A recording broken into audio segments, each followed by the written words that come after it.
The notification lit up my phone at 11:47 p.m. on a Tuesday. I was in bed, halfway through a book about Japanese woodworking, something I'd taken up in the quiet hours that used to terrify me.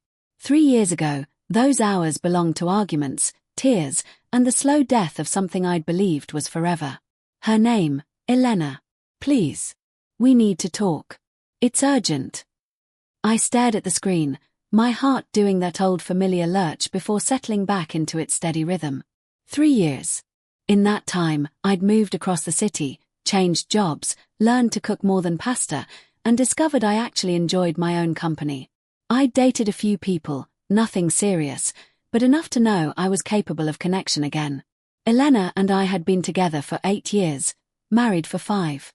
She was brilliant, ambitious, the kind of woman who commanded attention when she entered a room. I was steady, reliable, the man who loved her enough to make myself smaller so she could shine brighter. That was my first mistake. The affair started, as they often do, at work. His name was David, a partner at her law firm. She swore it meant nothing, that it was just a moment of weakness after a late night preparing for trial. But moments of weakness don't leave lipstick on collar buttons or charge romantic weekend getaways to joint credit cards. I found out on a Wednesday. Confronted her on a Thursday. By Friday, she'd moved into David's downtown loft with the floor-to-ceiling windows and the view of the river I could never afford. The divorce was quick. No kids, just assets to split and a marriage to dissolve like sugar in water. She wanted it fast. David was pressing her to make things official. I signed everything, numb and hollow, wondering how love could evaporate so completely. For months afterward, I was a ghost in my own life. I'd wake up reaching for someone who wasn't there. I'd cook dinner for 2 out of habit. My buddy Jake practically dragged me out of the apartment, forcing me to rejoin the living. "You're not dead, man," he'd say. "Stop acting like you are." Slowly, painfully, I rebuilt. Therapy helped. So did distance, new routines, and the quiet realization that I'd lost myself somewhere in the marriage, that I'd spent years performing the role of devoted husband while forgetting to be a complete person. Now, 3 years later, Elena's message glowed on my screen like an ember from a fire I thought I'd extinguished. My thumb hovered over the keyboard. The old me would have called immediately, heart racing with that toxic mixture of hope and dread. Maybe she realizes what she lost. Maybe she wants me back. Maybe this time will be different. But I wasn't that man anymore. I thought about Myra, the architect I'd been seeing for the past 4 months. Nothing was official yet, but there was something real there, something that felt like partnership rather than performance. She'd met my friends, I'd met hers. We talked about everything, including Elena, without the weight of unhealed wounds crushing every conversation. I looked back at Elena's message. It's urgent. Everything was always urgent with her. Her cases, her career, her needs. When had my urgency ever mattered? I typed 3 words, my fingers steady. I've moved on. I hit send before I could second-guess myself, then turned off my phone. The book about Japanese woodworking waited on my nightstand, and tomorrow I had plans to visit a lumber yard with Myra. She wanted to see if we could build a bookshelf together for her apartment. For the first time in years, silence felt like freedom. My phone stayed off until morning. When I finally powered it up during my coffee routine, French press, slowly steeped, a small luxury I'd developed, 17 messages waited. All from Elena. "Please, Nathan. I know I have no right." David left. Everything fell apart. I made the biggest mistake of my life. "I need you. I'm staying at the Meridian Hotel. Room 412. Please. Just talk to me." The messages dissolved into desperate fragments, each one more raw than the last. The final one, sent at 4:23 a.m., "I'm still in love with you. I never stopped." I set the phone down, hands shaking slightly. Not from emotion, from something closer to disbelief. How dare she? How dare she reach into my carefully reconstructed life and demand space she'd forfeited the moment she climbed into David's bed? Jake called at noon. "Dude, Elena's been messaging Tara." Tara was Jake's wife, one of the few friends from my marriage who'd stayed loyal. "She's asking about you," where you live, what you're doing. She sounds unhinged. She wants to meet, I said. You're not actually considering it. I was, though I didn't want to admit it. Not because I wanted her back, that door had closed and been sealed with time and growth, but because some part of me needed closure. The real kind, not the manufactured version we'd gotten in the lawyer's office with papers and signatures. I'll meet her in public, I finally said. One conversation. That's it. That evening, I chose a coffee shop near my office, neutral ground, time limited by my commitment to meet Myra for dinner at 7. I arrived early, ordered my usual courte-do, and waited. Elena walked in at 5:32 p.m., and for a moment, I saw the woman I'd married. She'd always been beautiful, dark hair, sharp features, eyes that could cut or caress depending on her mood. But something had changed. She looked thinner, shadows under her eyes that expensive concealer couldn't quite hide. Her tailored suit hung differently, like she'd lost weight without meaning to. Nathan. My name on her lips felt strange, foreign. Elena. She sat across from me, hands wrapped around a cup of tea she'd ordered but clearly had no intention of drinking. Thank you for coming. I didn't think you would. I have an hour, I said, keeping my voice neutral. What's urgent? The story spilled out like water from a cracked dam. David had promised her everything: partnership, passion, a life without the mediocrity of suburban stability. For 2.5 years, it worked. They traveled, they thrived, they were the power couple her ambition had always craved. Then his ex-wife reappeared with a 15-year-old son he'd never mentioned. Suddenly, David's promises evaporated. The commitment phobe who'd pursued Elena so aggressively revealed himself as a man terrified of real responsibility. When she pressed him about their future, he ended it via text message from a business trip to Singapore. I lost everything, she said, tears tracking through her makeup. The apartment was his. The social circle was his. Even my position at the firm became untenable. Too much awkwardness after we split.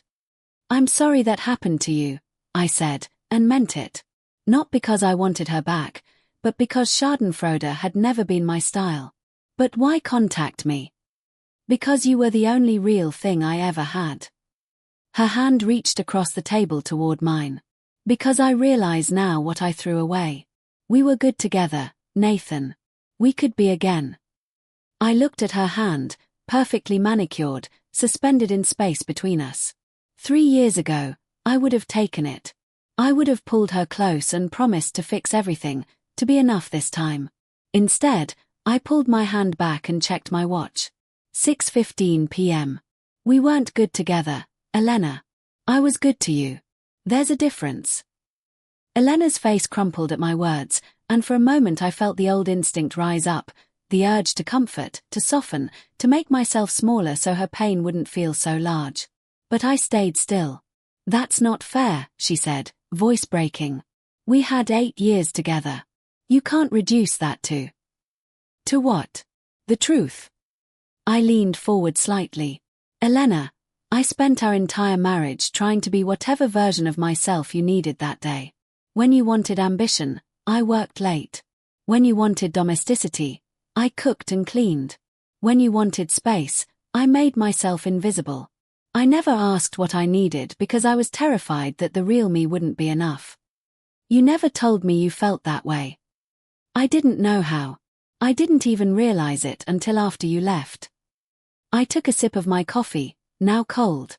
Therapy helped with that. Helped me understand that I'd confused love with performance. She wiped at her eyes, smearing mascara. David used to say I was too much. Too demanding, too focused on work, too intense. I thought he was just making excuses when he left, but maybe. She trailed off, looking smaller than I'd ever seen her. You're not too much, I said gently. But you needed someone who matched your intensity, not someone who dimmed themselves to make you brighter. I wasn't that person, and honestly, I don't think David was either. Then who is? The question came out raw, almost childlike. I don't know. But it's not my job to help you find out anymore. We sat in silence for a moment, the coffee shop's ambient noise filling the space between us. The hiss of the espresso machine, the murmur of other conversations, the life that continued regardless of our small drama. "Are you seeing someone?" Elena finally asked. I thought about lying, about sparing her feelings, but decided she deserved honesty. "Yes. Her name is Myra. She's an architect. We've been dating for 4 months. Is it serious?" "It could be. We're taking things slow, actually talking about what we want instead of just falling into patterns." I paused. "She knows about you, about the divorce." I told her everything. "What did she say?" "That everyone has a past, and she appreciated me being honest." I smiled slightly. Then she told me about her ex-husband, who was also a lawyer, coincidentally. She said she learned the hard way that shared ambition isn't the same as shared values. Elena flinched at that. "I did love you, Nathan. I know you might not believe that, but I did. I believe you loved the version of me that served your needs. Just like I loved the version of you I'd built up in my head, the one who'd eventually slow down, notice me, choose our marriage over everything else." I stood up, gathering my coat.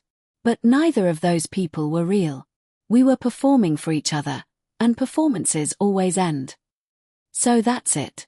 3 years of silence and then, nothing. I looked down at her, this woman I'd once promised forever to, and felt something unexpected. Compassion without attachment. Not nothing. "I hope you find what you're looking for, Elena. I genuinely do. But you won't find it by trying to resurrect what we had. That version of us is dead, and honestly, it needed to die." "I don't know how to be alone," she whispered. "Then learn. It's the best thing I ever did." I left her there, surrounded by the debris of her unraveling, and walked out into the early evening. My phone showed 6:47 p.m. Just enough time to make it to the restaurant where Myra was waiting. For the first time, I didn't look back. Myra was already seated when I arrived, her dark curls caught up in a messy bun, reading glasses perched on her nose as she reviewed what looked like building plans spread across the table. She looked up when I approached, and her smile, warm, uncomplicated, hit me like sunlight after years of shadow. "You're late," she said without accusation. "How did it go?" I'd told her about Elena's messages that morning over breakfast. She'd listened without jealousy or insecurity, just squeezed my hand and said, "Do what you need to do for closure." It went exactly how it needed to. I slid into the seat across from her, reaching for her hand instinctively. She met me halfway, our fingers interlacing with the easy familiarity of people who'd learned to be present with each other. She wanted me back. I said no. "How do you feel?" "Free." The word came out with certainty. 3 years ago, part of me was still waiting for her to realize she'd made a mistake, to come back and validate all the pain I went through. But seeing her today, hearing her desperation, I shook my head. It wasn't satisfying. It was just sad. Myra studied me with those careful brown eyes that seemed to see through pretense to the truth underneath. Sad for her or sad for who you used to be? Both, maybe. I paused as the waiter approached, ordered wine for us both, then continued. The man she married would have taken her back. Would have convinced himself he could fix whatever was broken in her, in us. But that man was broken too, he just didn't know it yet. And now? Now I know the difference between being needed and being wanted. Between performing love and actually living it. I squeezed her hand. With you, I don't have to perform. I can just be. Something shifted in Myra's expression, a softness, a opening. I was married for 7 years, she said quietly. Ryan was everything on paper, successful, handsome, driven. But he needed me to be an accessory, not a partner. When I started my own firm, when my career started competing with his for attention, he couldn't handle it. Found someone more willing to orbit around him. I didn't know it lasted that long. We don't talk much about our exes, do we? She smiled slightly.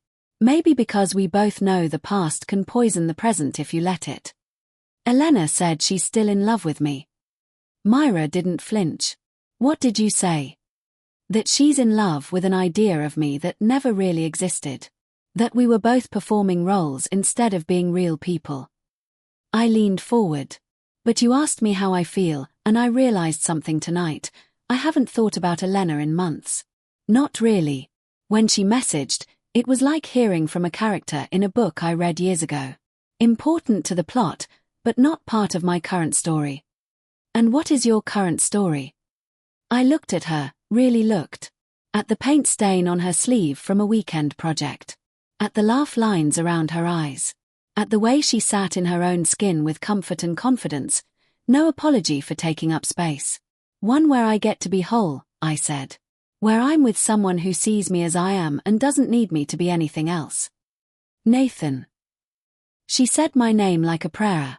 I'm falling in love with you, Myra. The real kind, not the performing kind. Her eyes glistened. I'm already there. We sat in the restaurant, plans spread between us, wine arriving, the evening unfolding with the gentle ease of people who'd learned that love wasn't about rescue or performance, it was about showing up, being honest, and choosing each other again and again. Later, at her apartment, surrounded by half-finished projects and blueprint drafts, we made love with an intimacy that felt entirely new to me. The sunlight filtering through Myra's bedroom curtains painted gold across her bare shoulders as she slept beside me. I watched her breathe, steady and peaceful, and felt something I'd never experienced in 8 years with Elena. Contentment without anxiety. My phone buzzed on the nightstand. 3 messages from Elena, sent after midnight. I'm not giving up on us. You're just confused. She's a rebound. We belong together. You'll see. I deleted them without responding, then blocked her number. Not out of anger, but out of necessity. Some chapters need to close completely before new ones can truly begin. Myra stirred, rolling toward me, her hand finding my chest. Morning, she murmured, voice rough with sleep. Morning. I kissed her forehead, breathing in the scent of her shampoo, something citrus and cedar. You're thinking loud, she said, eyes still closed. I can hear it from here. Elena messaged again last night. I blocked her. Myra opened her eyes then, studying my face. How does that feel? Like closing a door I should have deadbolt years ago. I traced patterns on her shoulder. She called you a rebound.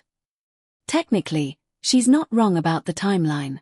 We did meet shortly after your divorce finalized. But you're not a rebound. You're. I searched for the right words. You're what comes after you've done the work. After you've learned who you actually are instead of who you were performing as. She propped herself up on one elbow, sheet pooling at her waist. The morning light caught the silver pendant she always wore, a tiny compass her grandmother had given her. I spent 2 years alone after Ryan, she said. Intentionally alone, learning to be enough for myself.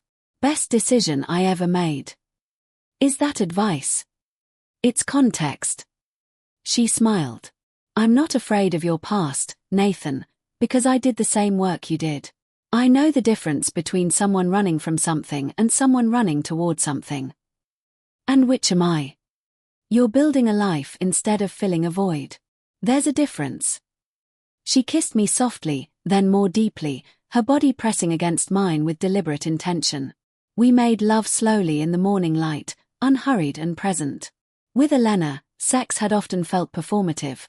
Was I doing enough, lasting long enough, making her feel desired enough? With Myra, there was only connection, communication through touch, the quiet pleasure of being completely seen. Afterward, we lay tangled together, her head on my chest, my fingers trailing through her hair. Move in with me, I said suddenly. She lifted her head, eyes wide. We've been dating for 4 months. I know. And I know all the rational arguments against it. But I also know I'm done performing caution when what I feel is certainty. I met her gaze steadily. I'm not asking because I'm afraid of being alone. I'm asking because I want to build something real with you. Consciously, intentionally real. That's either incredibly mature or wildly impulsive. Can't it be both? She laughed, that full-throated sound I'd grown addicted to. My lease is up in 2 months. Ask me again then. And if you still mean it, we'll talk about logistics. Deal. 3 years after Elena's text message finally arrived, I realized something profound. The greatest revenge isn't winning her back or proving she was wrong to leave. It's building a life so genuine, so whole, that her return becomes irrelevant. As Myra and I made breakfast together in her cramped kitchen, laughing over burnt toast and debating furniture arrangements, I understood that freedom wasn't about the silence after saying "I've moved on." It was about meaning it.